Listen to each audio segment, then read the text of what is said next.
Hello, this is Dave Sugarbaker, and today is the 11th day of August 2024, and I have a piece of the New Testament that I had somebody argue with me about today. They said that wasn't in there, and they looked it up on their Bible app on their phone, and sure enough it was. So here it is. This is apropos of the Olympics. 1 Corinthians 9:24-27. Do you not know that in a race all the runners run, but only one receives the prize? So run that you may obtain it. Every athlete exercises self-control in all things.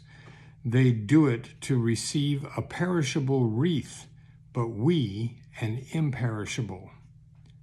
So I do not run aimlessly. I do not box as one beating the air, but I discipline my body and keep it under control, lest after preaching to others, I myself should be disqualified. Now, doesn't that sound like the Olympics? It's been great to watch all that. I put in so many hours of watching television the last week or two. Sometimes I can root for one national team or another, but sometimes I just marvel at all of the athletes who do seemingly impossible things. I'm just amazed at the variety of athletic pursuits. The number of spectators at these various venues has been impressive too. There's been a lot going on, from marksmanship to wrestling to artistic swimming. And far from France, over in, I think it's in Tahiti, the Olympic surfing competition. That was interesting. It's interesting to see the athlete's perspective on competition. There's only one winner of each event, but the competitors are supportive of each other. When somebody wins, the others are there to congratulate him or her. The other competitors are not the enemy. They are all swimmers together, or runners together, or rowers together.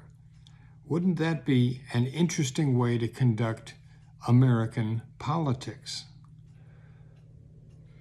There have been some occasions where the judges failed to see something that the cameras caught.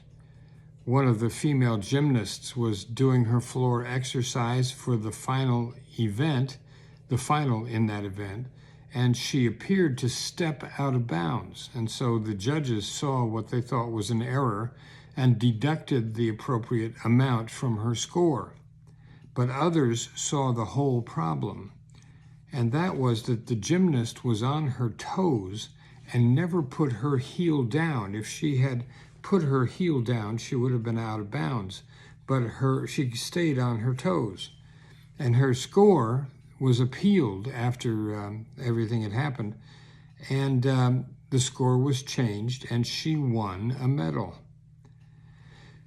There were no heated theories about an unfair system or about crooked judges. The appeal was made, and the score was revised.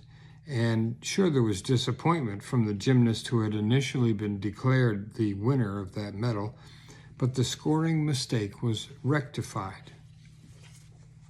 I wish American politics was conducted in that kind of spirit.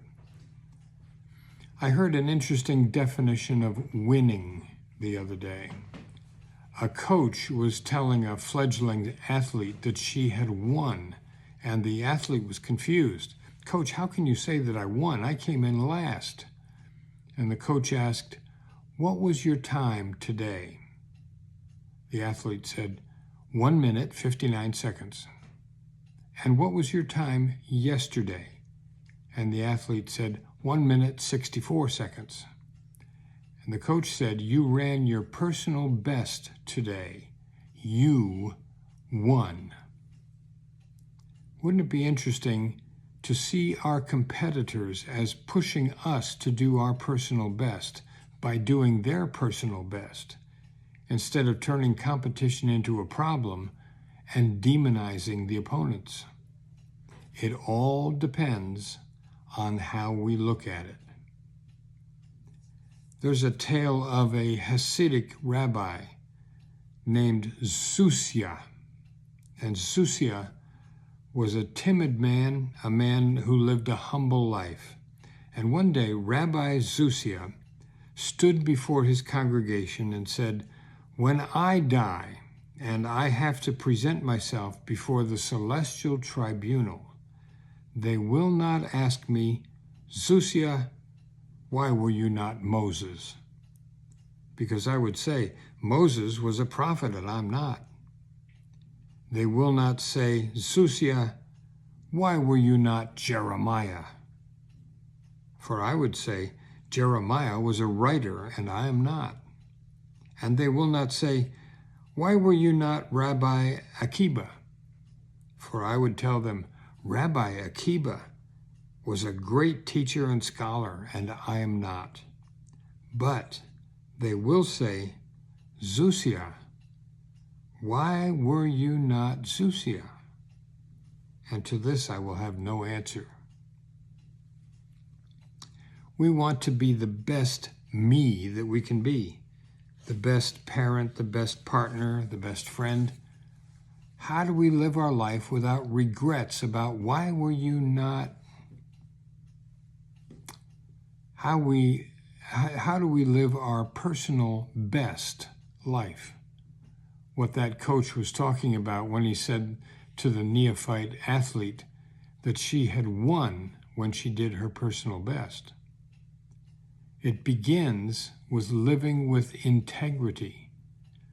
And in the Old Testament, the word that we translate as integrity can also be translated as simplicity.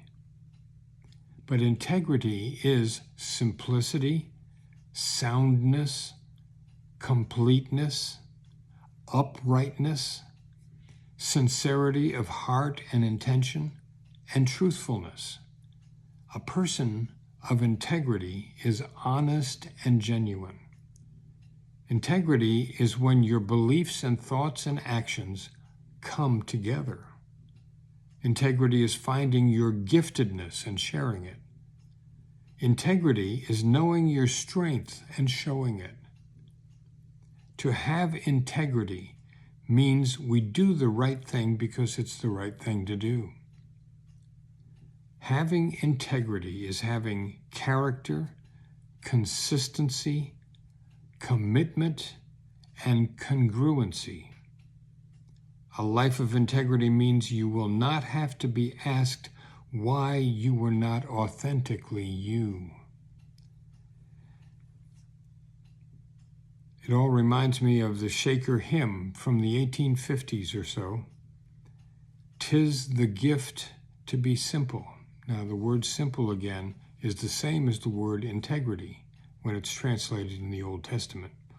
"'Tis the gift to be simple. 'Tis the gift to be free. 'Tis the gift to come down where we ought to be. And when we find ourselves in the place just right, 'twill be in the valley of love and delight. When true simplicity is gained, to bow and to bend we shan't be ashamed. To turn will be our delight, till by turning, we come round right. That's when we win." Now, God bless you. Thank you for your time. If you find value in this, I'd encourage you to pass it along. Thank you again. See you soon.